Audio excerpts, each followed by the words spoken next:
Alors les amis, nous tendons vers la fin de notre programme de formation d'initiation gratuite en Trading Forex. Là, nous abordons le premier module sur la troisième partie. Il s'agit ici de vous apprendre comment passer de trader débutant à un trader professionnel. Et pour passer de trader débutant à un trader professionnel, il y a plusieurs autres éléments qui vont entrer en jeu parce que durant les deux précédentes parties que vous avez suivies selon le programme de la formation, vous avez acquis les notions de débutant. Vous pouvez maintenant vous estimer être un trader débutant parce que vous n'êtes plus au niveau zéro. Si on prend une échelle de 10, vous êtes déjà au moins une échelle de 2 sur 10. Donc, vous n'êtes plus vraiment au niveau zéro, vous êtes déjà des débutants. Et là, maintenant, il va s'agir de travailler à pouvoir passer au niveau professionnel. Mais pour passer au niveau professionnel, il faut passer le niveau avancé et il faut passer le niveau confirmé. Dans cette vidéo, nous allons parler des différentes analyses en trading forex. Je parle des différentes analyses en trading forex, je le précise. En trading forex parce que lorsque nous allons aller sur d'autres marchés, peut-être l'une des analyses dont je vais parler ne sera pas sur ce marché-là tout simplement. Donc lorsque nous parlons d'analyse généralement en trading, au début de cette formation, je pense avoir pris un exemple lorsque j'expliquais le trading. Je pense avoir pris l'exemple de l'huile de palme. J'ai pris également d'autres exemples dans le commerce classique. Donc, vous savez, les commerçants ne vont pas aller mettre leur argent dans un truc, dans du n'importe quoi. Ils vont forcément effectuer ce qu'on appelle une étude de marché. Lorsque quelqu'un veut ouvrir un restaurant quelque part, il ira faire une étude de marché pour savoir concrètement est-ce que si j'ouvre ce restaurant va vendre? Est-ce que je vais pouvoir faire du bénéfice? Je vais pouvoir faire de la plus-value? Il en est de même pour ceux qui font l'investissement dans l'immobilier. Pour aller construire des appartements meublés, il faut d'abord effectuer une étude de marché. Il faut voir dans quelle zone est-ce que je vais construire cet appartement pour être rentable. C'est comme quelqu'un qui veut construire un appartement meublé en Côte d'Ivoire. Il préférerait construire son appartement dans les villes avec de fortes affluences que d'aller construire son appartement dans un village où les gens n'ont même pas les moyens de se payer cet appartement-là. Donc, il y a cette étude de marché qui se fait dans tout commerce classique, dans tout business. Et il va en être de même dans le métier du trading également. Nous voulons acheter, nous voulons vendre des actifs financiers dans le but de dégager de la plus-value. Il est très important, très crucial d'effectuer d'abord des analyses pour savoir concrètement le sens dans lequel le marché va se diriger. Il y a beaucoup de personnes qui ont l'habitude de dire que les traders sont des prophètes, que les traders prédisent l'avenir. Mais en réalité, je ne pense pas vraiment que ce soit le cas. Lorsqu'on est trader, on ne prédit pas l'avenir. On laisse en fait une marge au marché d'agir en fonction des conditions que nous créons. Nous fonctionnons en matière de probabilité et non de certitude. On dira en fonction de telle ou telle confirmation que nous avons grâce à telle ou telle analyse, nous pensons que le marché a des probabilités d'effectuer des mouvements haussiers. Nous pensons que le marché a des probabilités d'effectuer des mouvements baissiers. C'est toujours une question de probabilité. Il y a toujours une marge d'incertitude. Dans le premier type d'analyse que nous allons avoir en trading forex, il va s'agir tout simplement de l'analyse technique. Comme son nom l'indique, analyse technique. Il faut être technique, ça peut aller. Donc, il y a un principe de l'analyse technique qui stimule que le trading est historique, c'est-à-dire les marchés financiers sont historiques. Qu'est-ce que ça veut dire? Ça veut dire que les mouvements passés sont susceptibles de se reproduire en quelque sorte. Donc, je ne sais pas trop comment vous l'expliquer. Les mouvements passés ayant produit un certain effet sont susceptibles de reproduire les mêmes effets dans les mêmes conditions du marché. Comprenez un peu le français. Dans une certaine condition du marché, lorsque vous avez une certaine réaction de prix, cette même réaction est susceptible de se reproduire lorsque les mêmes conditions de marché vont être encore présentes. C'est comme si on dit, il y a 2 ans, A plus B était égal à C. Donc aujourd'hui, si nous avons A plus B sur le marché, il est susceptible que A plus B soit encore égal à C. Donc le marché est historique. Ce qui fait que Pour effectuer une analyse technique en trading, nous allons généralement nous baser sur les mouvements passés du prix. Nous allons nous consacrer à étudier les mouvements passés en fait il y a un mois en arrière, les mouvements passés il y a 2 mois, les mouvements passés il y a 3 mois. Tout va dépendre du style de trading que vous effectuez. Est-ce que vous faites du scalping? Est-ce que vous faites du day trading? Est-ce que vous faites du swing trading? Donc c'est en fonction du style de trading que vous effectuez que vous saurez concrètement dans quelle unité de temps est-ce que je dois faire mon étude du marché. Est-ce que je dois faire mon analyse technique dans une unité de temps de 5 minutes, dans une unité de temps de 15 minutes, dans une unité de 4 heures, ainsi de suite, ainsi de suite. Donc nous allons nous baser sur les mouvements qui sont déjà passés afin de pouvoir, on va dire en quelque sorte, établir les plans en fait futurs de trading. Donc, lorsque nous parlons de l'analyse technique, je ne vais pas vraiment aller dans des définitions assez complexes pour vous, donc j'essaie vraiment de rester niveau terre à terre. Lorsque nous parlons d'analyse technique, nous allons avoir deux différents types, deux différentes catégories dans l'analyse technique. On va avoir l'analyse graphique. L'analyse graphique qui va s'intéresser au mouvement des prix bruts.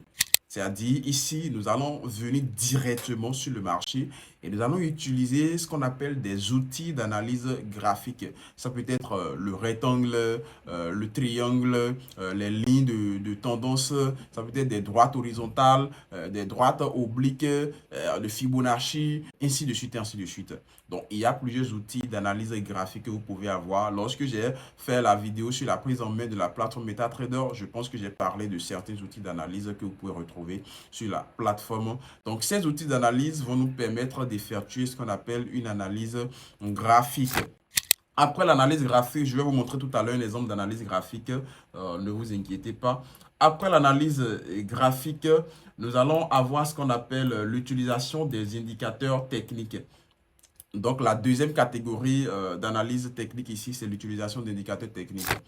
Déjà, il faut savoir ce qu'on appelle indicateur technique pour faire très simple, pour ne pas vous compliquer la vie.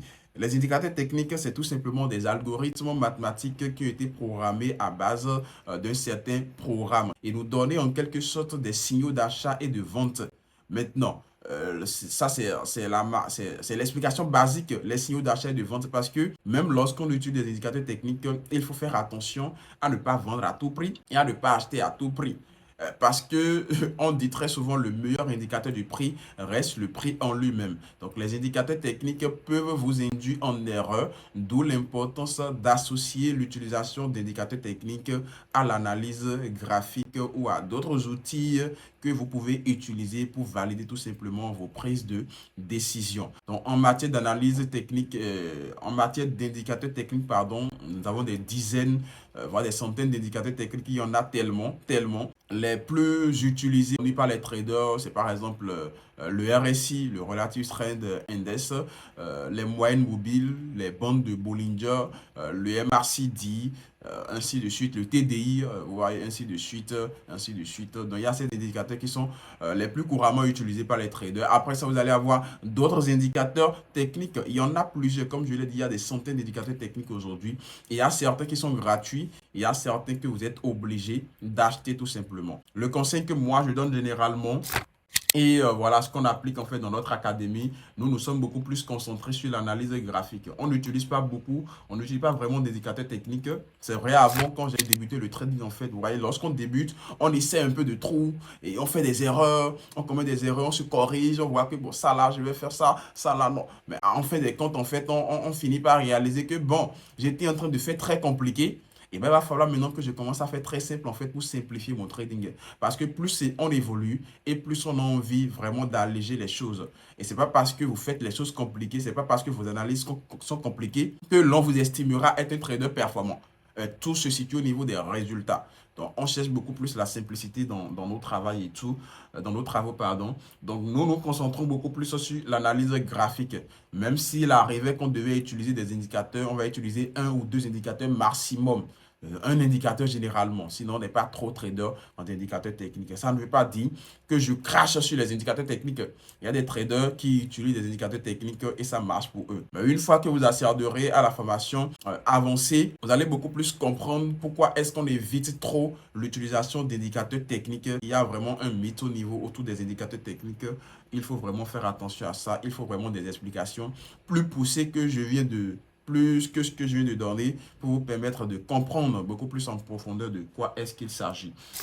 Donc là, il s'agit de l'analyse technique. Là, je vais faire un tout très rapidement pour vous montrer en fait des exemples d'analyse graphique. Ça peut aller pour que vous puissiez voir un peu comment est-ce que ça se passe. Donc là, par exemple, il s'agit d'une analyse technique ou je dirais plutôt analyse graphique, tout ce que vous voulez, sur l'euro GBP.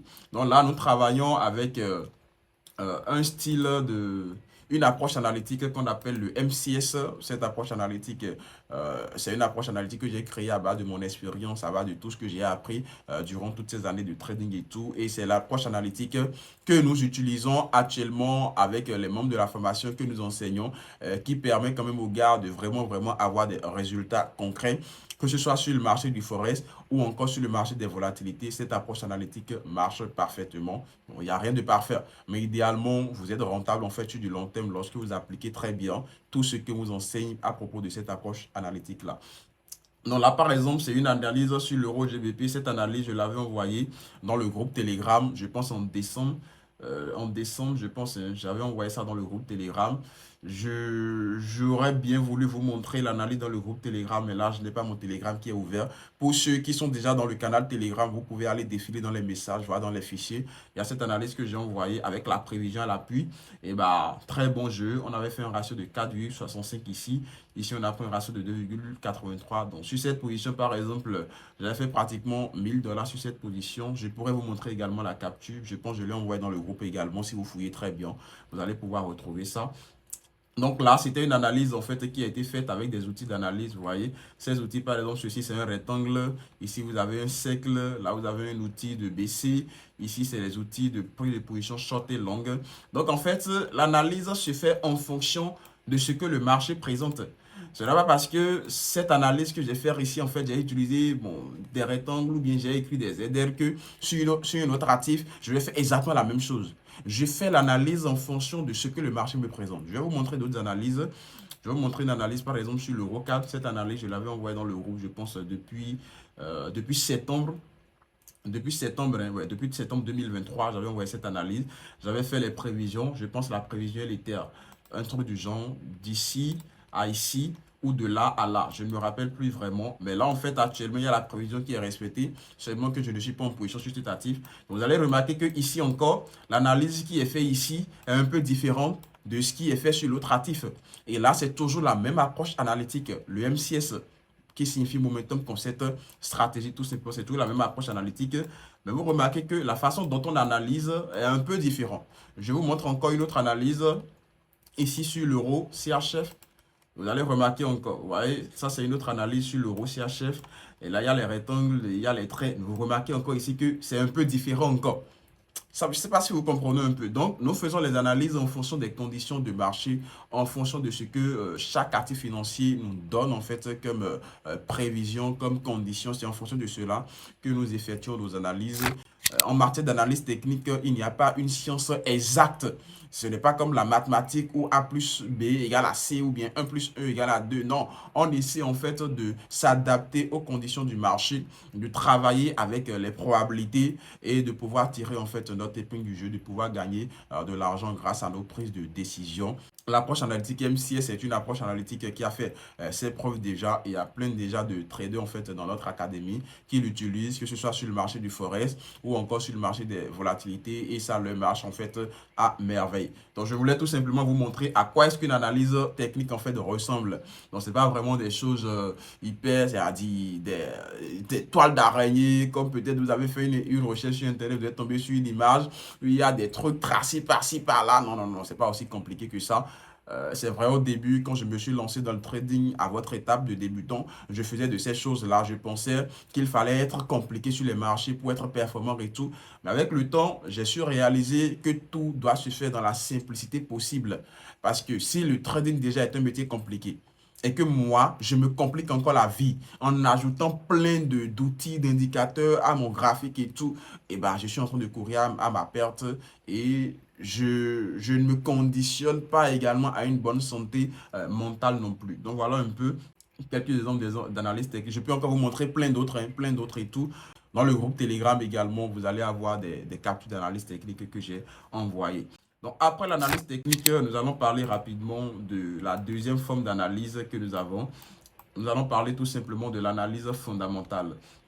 Et en parlant de l'analyse fondamentale, nous allons parler de deux différentes branches. Lorsque nous parlons de l'analyse fondamentale, il faut savoir le marché du Forex est un marché réel. Et lorsque nous parlons de marché réel, généralement, il y aura des informations externes qui viendront influencer l'évolution des prix. Déjà, il faut savoir, le plus grand acteur sur le marché du Forex, c'est d'abord en fait les banques centrales. Donc, quand je parle de banque centrale, je veux parler par exemple de la Fed, la Réserve fédérale au niveau de l'Amérique. Je vais parler peut-être de la BCE, la Banque centrale européenne. Je vais parler peut-être de la Banque centrale au niveau du Canada, de la Banque centrale au niveau des Royaumes-Unis, UCAR et tout. Donc, les banques centrales décident en fait des taux d'intérêt. Ce sont les banques centrales qui ont le pouvoir de décider de la politique monétaire en fait d'une monnaie, d'une devise. Donc, la politique monétaire que les banques centrales vont mener sur cette devise auront un impact significatif sur l'évolution des coûts sur cet actif, sur cette devise-là, et donc sur la paire qui contient cette devise-là, ou les paires qui contiennent cette devise-là, tout simplement.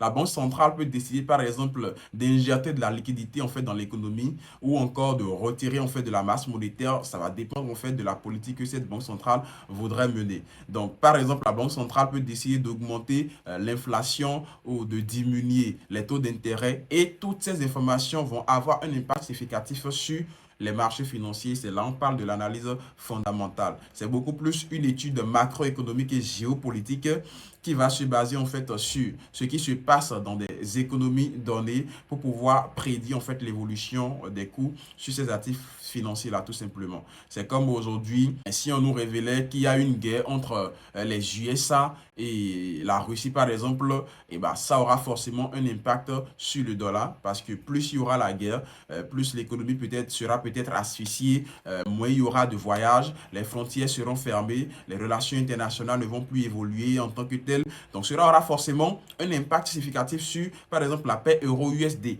Donc, c'est un peu comme ça, si je dois expliquer de manière vraiment brève, vous voyez un peu, pour ne pas aller vraiment trop dans des détails, en fait, qui vont vous compliquer les explications. Donc, ici, lorsque nous parlons d'analyse fondamentale, qui est tout simplement l'étude macroéconomique et géopolitique, la santé monétaire, en fait, d'une devise, nous allons parler de deux branches. Il va s'agir des annonces économiques et des études fondamentales. Lorsque nous parlons d'annonces économiques, déjà, il faut savoir, pour effectuer une analyse fondamentale complète, vous avez besoin des études en fait un peu plus poussées en fait dans le domaine de la finance. C'est très important. Ce qui fait d'ailleurs que la majorité des traders particuliers s'adonnent en fait à l'étude des annonces économiques. Donc, par exemple, il y aura une annonce économique à 9 heures. La présidente de la BCE, Madame Lagarde, fait par exemple une annonce sur les taux d'intérêt, ou Jérôme Powell, le président de la Fed, fait par exemple faire une annonce sur le taux d'inflation. Donc, ça, c'est des annonces économiques en fait. Et les annonces économiques, on peut avoir des dizaines en une journée. Au cours d'une semaine, on peut avoir des centaines. Mais il faut savoir que dans les annonces économiques, il y a certaines annonces économiques qui sont plus importantes que d'autres annonces économiques. Il y a certaines annonces économiques qui auront plus d'impact que d'autres annonces économiques. Dans la plupart des traders particuliers, nous avons généralement accès à ces plateformes-là, à ces annonces économiques. Donc, il y a des plateformes sur lesquelles vous irez pour savoir en temps réel quand est-ce qu'il y a annonce économique et quand est-ce qu'il faut se protéger. En gros, c'est un peu ça. Donc, nous avons accès à ces plateformes d'annonces économiques, ce qui nous permet, voilà, royalement, de pouvoir faire une étude de ces annonces économiques et de pouvoir agir en conséquence. Et ça, c'est vraiment ce qui est à la portée de tous les traders particuliers. Après, la deuxième forme d'analyse fondamentale, ce sont les études fondamentales. Lorsque nous parlons d'études fondamentales, on va vraiment aller beaucoup plus en profondeur de la chose. Et ça, tous les traders particuliers ne peuvent pas le faire. Pour le faire, vous avez besoin des études poussées en fait dans le domaine en fait de la finance, dans le domaine de la macroéconomique internationale et tout. Et là, en fait, il va s'agir beaucoup plus d'étudier la santé d'une économie. On va prendre par exemple les États-Unis. On va étudier la santé de l'économie en fait au niveau des États-Unis. On va vraiment se concentrer sur les facteurs qui entrent dans l'évolution voilà, de l'économie en fait au niveau de l'Amérique. C'est comme ceux qui travaillent dans la bourse pour faire des études fondamentales. Ils vont étudier les entreprises, voient en fait les facteurs qui influencent l'entreprise. Il y a par exemple l'environnement qui va influencer l'entreprise, il y a les appels d'offres de l'État qui vont influencer l'évolution de l'entreprise, il y a l'impact, il y a également les consommateurs qui vont influencer les entreprises. Donc il y a plein de choses en fait qui vont entrer en jeu. Vous pouvez avoir accès à ces informations, mais c'est difficile de pouvoir les étudier en quelque sorte. Voilà pourquoi la majorité des traders particuliers se concentrent seulement sur l'étude des annonces économiques, les études fondamentales. Je veux parler des vraies études fondamentales, c'est plus ou moins compliqué. C'est plus ou moins compliqué et il faut vraiment être actif. Il faut être informé au fur et à mesure que les choses avancent. C'est-à-dire, il n'y a pas un moment où vous n'êtes pas informé des news. En fait, vous n'êtes pas informé de l'évolution de tel État, de la guerre en Ukraine, de ci, de ça, de ça. Vous devez être constamment informé, ce qui va vous permettre en fait d'effectuer de bonnes études fondamentales. Je pense en matière d'analyse, c'est tout ce que je peux vous dire. Avec votre niveau de débutant actuellement, c'est tout ce que je peux vous dire en matière d'analyse technique et d'analyse fondamentale. Dès que vous accéderez à la formation avancée, vous allez avoir encore plus d'explications et plus de détails par rapport à certaines choses.